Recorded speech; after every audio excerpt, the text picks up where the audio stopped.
నమస్తే, welcome to #you. నేను మీ రాజేష్.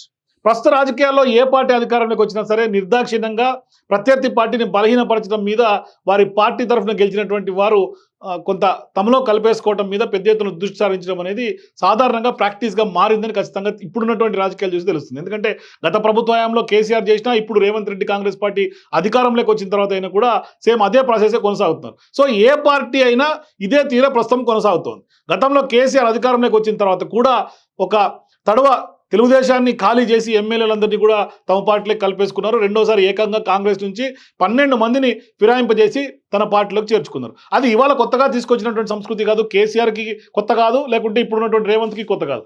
గతంలో ఉన్నటువంటి ఎప్పుడు కూడా, అంటే గతంలో చంద్రబాబు అధికారంలోకి రాగానే ఏకంగా 23 మందిని వైసీపీ ఎమ్మెల్యేలు కూడా తమ పార్టీలోకి చేర్చుకున్నటువంటి పరిస్థితి కనిపిస్తుంది. సో ఇక జగన్ అధికారంలోకి వచ్చిన తర్వాత కూడా ఫిరాయింపులు ఇష్టం లేక చాలా కాలం సంయమనం పాటించిన వారి ఒత్తిడి మేరకు నలుగురు అట్నుంచి ఆ పార్టీలోకి కొంత నీడలా మారినటువంటి పరిస్థితి. సో ఇప్పుడు తెలంగాణ కాంగ్రెస్ అధికారంలోకి వచ్చింది కాబట్టి ఇప్పుడు కూడా ఇక్కడ ఇదే పరిస్థితి కొనసాగుతుంది.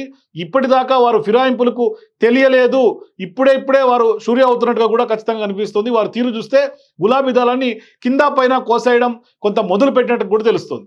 నడుమ కోతలకు ఎప్పుడు ముహూర్తమో కూడా కొంత తెలియడం లేదు. ఎందుకంటే కింద ఉండే స్థానిక సంస్థలు, అంటే పెద్ద ఎత్తున కాంగ్రెస్ గెలిచిన నాటి నుంచి కూడా ఇప్పటి వరకు పలు మున్సిపాలిటీలు బీఆర్ఎస్ పార్టీ నుంచి కాంగ్రెస్ వశమయ్యాయి. ఒక వైపు ఫిరాయింపులను ప్రోత్సహించాల్సినటువంటి అవసరం తమకు లేదని సీఎం రేవంత్ అంటూనే ఉన్నారు.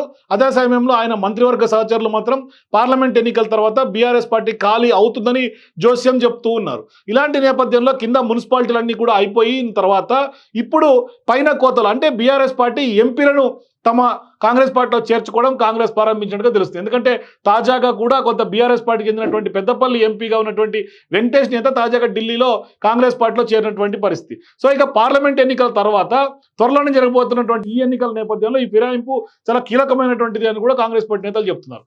సో ఇప్పుడు ఇక ఆయన మీద ఫిరాయింపు చట్టం కింద వేటు వేయించడానికి కూడా కొంత బీఆర్ఎస్ పెద్దగా పట్టించుకోవచ్చు అని కూడా చెప్తున్నారు. కానీ కింద పైన అయిపోయిన తర్వాత నడుమ కోతలు కూడా ఉండే అవకాశం ఉంది అనే చర్చ కూడా ఉంది. ఎందుకంటే ఎమ్మెల్యేల ఫిరాయింపులను కూడా కాంగ్రెస్ ఎప్పుడు ప్రారంభిస్తుందో తెలియడం లేదు. ఇప్పటికే పలువురు ఎమ్మెల్యేలు వారికి టచ్లోనే ఉన్నట్లుగా కూడా చెప్తున్నారు. రేవంత్ను కలిసినటువంటి గులాబీ పార్టీ ఎమ్మెల్యేలు అందరి మీద కూడా కొంత ప్రజల్లో తీవ్రమైనటువంటి అనుమానాలు కూడా ఉన్నాయి. బహిరంగంగా కలవకుండా లోపల మంత్రాలు సాగించినటువంటి వారు ఇంకా చాలా మంది కూడా ఉన్నట్టు కూడా కొంత వార్తలు ప్రచారం అయితే వస్తుంది.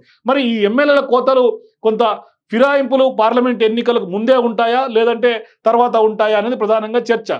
అయితే ఇట్లాంటి ఫిరాయింపులు ఇవాళ కొత్త ఏమీ కాదు. తెలంగాణ కానీ ఆంధ్రప్రదేశ్ రాజకీయాల్లో కానీ గతంలో వైఎస్ రాజశేఖర రెడ్డి ఉన్నప్పుడు కానీ లేకుంటే అంతకుముందు ఉన్నటువంటి ప్రభుత్వాల్లో కూడా ఇది అనాదిగా వస్తున్నటువంటి సంస్కృతి కానీ చూడాల్సినటువంటి అవసరం ఉంది. అయితే ఇప్పుడు ప్రధానంగా ఓవైపు స్థానిక సంస్థలపైన మున్సిపాలిటీలపైన కూడా రేవంత్ రెడ్డి కింద లెవెల్ మొత్తం కోతలు చేసేశారు. వాళ్ళందరినీ కూడా చేరికల విషయంలో కాంగ్రెస్ పార్టీలకు తీసుకున్నారు. ఇక ఎంపీ లెవెల్ వాళ్ళు కూడా తీసేసుకున్నారు. సో ఇక నెక్స్ట్ ఎమ్మెల్యేలు ఎప్పుడు ఉండే అవకాశం ఉంది, ఆ చేరికలు ఎప్పుడు డోర్లు తెరుస్తారు? ఎందుకంటే చాలా మంది ఎమ్మెల్యేలు ఇవాళ ఈగర్గా వెయిటింగ్ ఉన్నారు.